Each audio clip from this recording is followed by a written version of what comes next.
Hey everyone, YouTube, how you guys doing? We got a bunch of knives to show you. None of them are really done, none of them completely done, but I wanted to get your input. Let me know what you think. Here is a Hidden Tang Americanized Tanto, which I gave it a treatment I called acid gold wash. I don't think I've seen anyone on YouTube who makes knives like this. So I'm trying to spin the camera around so you can get different angles. Oops, where I focus. Sorry about the background. So 3D steel, Americanized Tanto, convex tip to a 0 and a full flat on the bottom part to a 0. I have my pattern down here, which I call wheat. So I can turn it this way, lean it this way. It won't lean that way? Okay, no problem.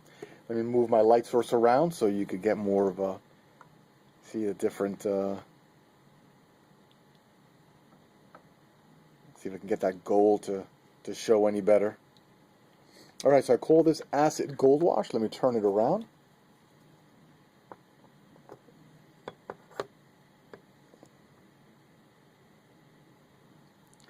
I have a rounded ricasso so it doesn't catch on anything. And if you look closely in my, what I call the wheat pattern, I have little dinosaur footprints that I hid in there. Little dinosaur footprints, just for fun. So why do I bother with the wheat pattern?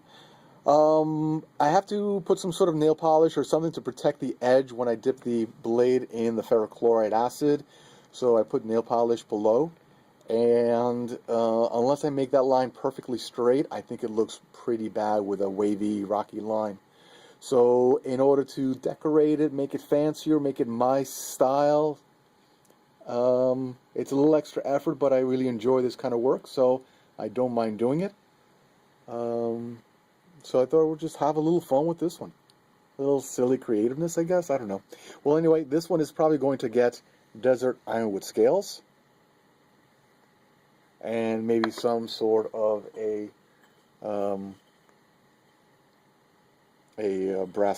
copper collar. We'll see. We'll see how this one turns out. So hopefully this one looks cool. Let me put this one away. It was a little while ago when I had a piece of steel and I asked you guys what would you like to see me make with it. And let me just prop this up so it doesn't fall. And a fellow YouTuber said they would love to have a Recon Scout or a Cold Steel Trailmaster in 3V. So I heard you, I listened, and here it is. Now, it's not my desire to copy other people's designs or styles of knives, so I wanted to make this different. Now, when it comes to that kind of knife, a Recon Scout Trailmaster, there's many very similar designs from Bussy, from Essie, and etc. So it's not a copy. The dimensions are different, the lines are different, the style is different, but it's pretty much that traditional style knife, hunting knife, survival knife. Only it's in 3V.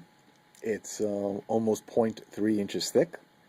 And I thought it was cool because it was a request or suggestion made by a fellow YouTuber friend, and I used Guycarta scales.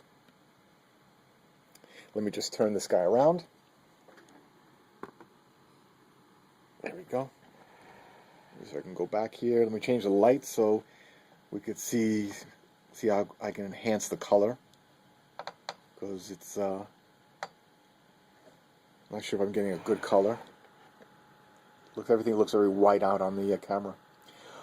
Okay, so it's got the Woodland camo combination. I don't remember now if this is something that Guycarta normally does, or it was a pattern that I picked, or we talked about it, we made it.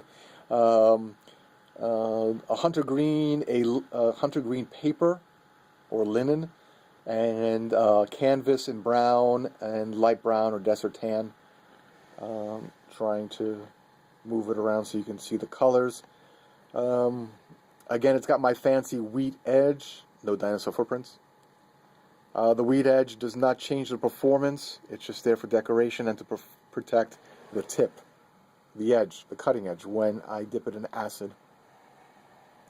Another cool design aspect is from one of my older videos. I asked whether or not I should rock pattern out a samurai sword wakizashi, and one of the suggestions was to do a two-tone blade. So, guys, I do listen. As you see, this is a knife that one of you guys suggested, and I do listen. And you can note that the top was protected with nail polish, so was the edge. So it is a two-tone blade. It's got a satin finish on top, and then the acid wash on the bottom, and then the shiny part on the bottom. So you could see that it's a two-tone blade. The guard is a piece of 416 stainless steel, which I machined by hand with files to fit the tang of the knife. It's a full tang knife. Let me pick this up. It's a full tang knife with an hourglass shaped scale. Show you some of the work on the spine. Hopefully we're in focus. Hopefully we got enough light. So what do you think of this one? There's no edge on this yet, and I'm thinking to make a woodland camo or basic black. I can't fit it all in the camera. Basic black Kydex sheath. And she is 19 inches with a, what did I measure this at? I'll use this ruler. It's easier to see. She's got a 9 3/4 inch blade, and overall 19 inches. Hourglass figure, mosaic pins, 3V steel from New Jersey Steel Baron, and heat treated from Peter's Heat Treat. Alright, let's put that one away. Guys, I do listen to your comments and I appreciate your input. So that's why I care to make these videos and hear from you guys. Change the light source. Hopefully I'm not killing it. Alright, so we have here a really long tanto or a short wakizashi, something in that range. Let's measure her. The ruler, please. The blade is longer than the ruler. The blade. Let's take it from the guard to the tip is 14 inches. And then the guard, the handle is 5 inches. So 19 inches overall length. 440C with a roughness hardness of 59, which is the same hardness as your 1095 steels.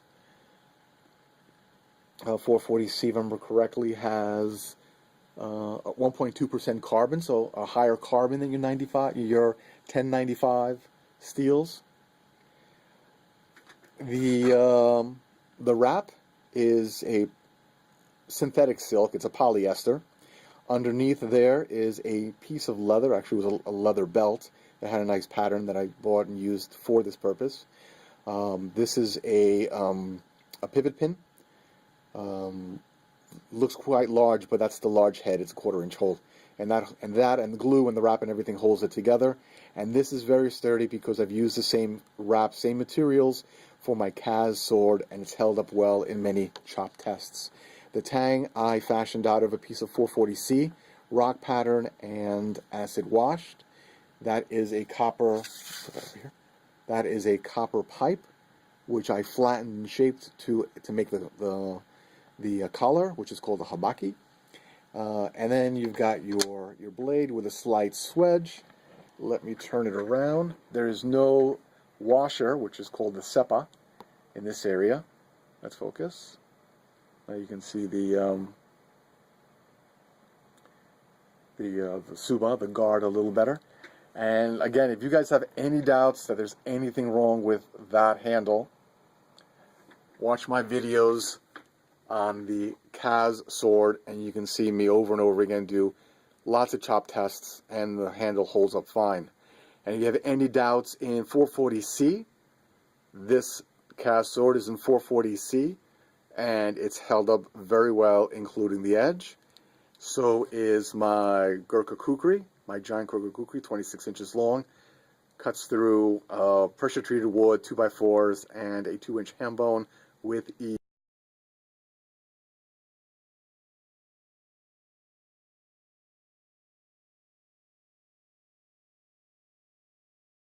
When it's professionally heat treated, when it's heat treated correctly. So that's my attempt at a, let me just turn it around so you guys can see the whole thing. At a samurai sword. It's a full tank construction. Usually they're not. That's my difference. Usually they have washers. Usually they're removable handles. These are not. Flat ground first and then convexed. Flat ground and then convexed. All done by hand. And the grind lines are near perfect. Near machined perfect. I can't get it all in the camera. Okay. That's that one, and then the last two.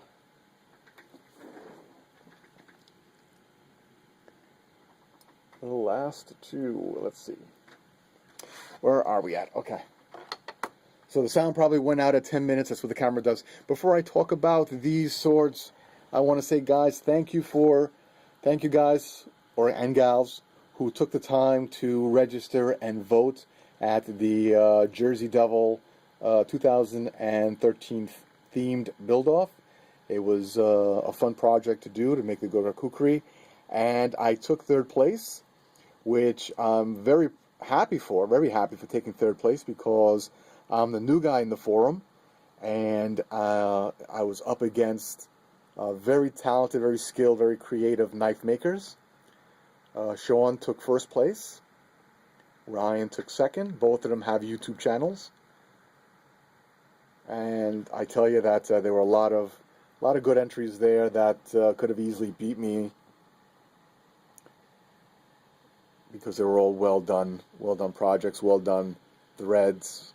So thank you guys for taking the time. I really appreciate that, for voting. Again, there was no encouragement that you vote for me in particular. I asked you to vote for your favorite, and not for me, but I'm sure some of you did vote for me. Probably because it was your favorite. I hope so. I hope that was the reason why. Okay, so, lot to say about these two. What are they? They're miniature swords. These are miniature knives. Just a fun project to do when you're up for a challenge. The one on top is 440C. The one on the bottom is 3V steel. The one on top, well, they both have about a 5-inch blade and about almost a 2-inch tang. The habaki, or the brass, the copper collar here, is from a piece of pipe which I fashioned to the collar, and then a recycled saw blade, which is either 012 steel or L6, is used for the tang. I have a piece of copper as the seppa, which is the washer that goes in between these two pieces, and I have one in the back here as well. And I'm not too sure if the light is picking it up or if it's going to focus. There we go. And there's still some fine touches to do on those pieces. Now, when it comes to the samurai swords, the Japanese katanas, I took some liberties here because this is 1/5 scale, and there's certain properties of the steel that I cannot change. For example, I can make I can reduce the size of the blades, but I can't increase the strength of the steel. So if this was made thinned out like a typical katana to proper scale, proper design, with the 2 holes for the pegs, then I'm afraid that this would be too small, and you would be whipping this around. This will have a razor edge. You'll be whipping it around, it's going to fall apart, and someone's going to get hurt. So I'm making it a full tank construction, and I'm going to glue the pieces on so they don't come off. It's not going to be a serviceable blade. It's stainless steel, so servicing it won't be a need, or much of a need. So this was a project that was inspired by a YouTube friend, Cone, who suggested that he and I make miniature blades and exchange them, like an act of friendship, brotherhood, whatever, just for fun. I'm sure that what he's going to come out is going to be 100 times better than what I can do. So I'm definitely putting my best. The one on top has a flat ground with a bevel, with a grind that meets fairly in the middle, consistent and extremely straight. If I can brag about it. Just going to change the light a little bit. Both of them have a very good polish. The one on the bottom took 3 or 4 hours to bring it to this level of polish. 3V steel is a bitch and a half to polish. I hate it. Full flat ground, and then I convex the edge. Both of them are ground to a 0 edge. They just need to be honed. They just need a little bit of sharpening, a little bit honed. I mean, it's got an edge on them right now and difficult to manipulate. There goes a cut from yesterday. It's healing nicely. Yeah, they bite. James, I got to say thanks to you. James had told me that the green compound, or sometimes even the white compound, will strip off the steel when polishing, and it sticks to the compound, sticks to the polishing wheel, the buffing wheel, and then grinds and creates a haze. I was wondering, why is there a haze on my blades when I'm trying to polish them with the buffing wheel? So he explained that to me. I wasn't sure why that was happening, and I had the idea to simulate, or simulate a hamon. So what you're seeing on the 1 and 3V steel is a fake hamon on the 3V steel, on the blade itself. And I betcha this is the same way they fake the hamon on the katanas that you buy on eBay. They probably do the same thing. Let me see if I could turn this guy around. I haven't decided yet which one I'm going to finish first. So James, thank you for that information, because it sparked the idea. And although fake hamons kind of turned me off, because there is nothing sexier than a real hamon on a knife. The extra work to differentiate heat treat, and perhaps a little bit of envious that I cannot do this at home, or I don't do this, or can't do this. I'm kind of envious of you guys who can differentially heat treat. I'd probably do that to all my knives just to make them look good. Instead, I have to resort to faking it with buffing wheels or with nail polish and acid dipping them. All right, so that's the status of them so far. I have many more of these to do. Guys, thank you for your time and your comments. It really keeps me going. It's why I do the videos. It's why I spend my time trying to do the best I can with the videos and show off my best work and keep you guys happy and entertained. So, again, thanks again for voting on the Jersey Devil themed build-off. Hopefully they allow me to enter next year. I don't see why not. And to all, have a good night. Bye.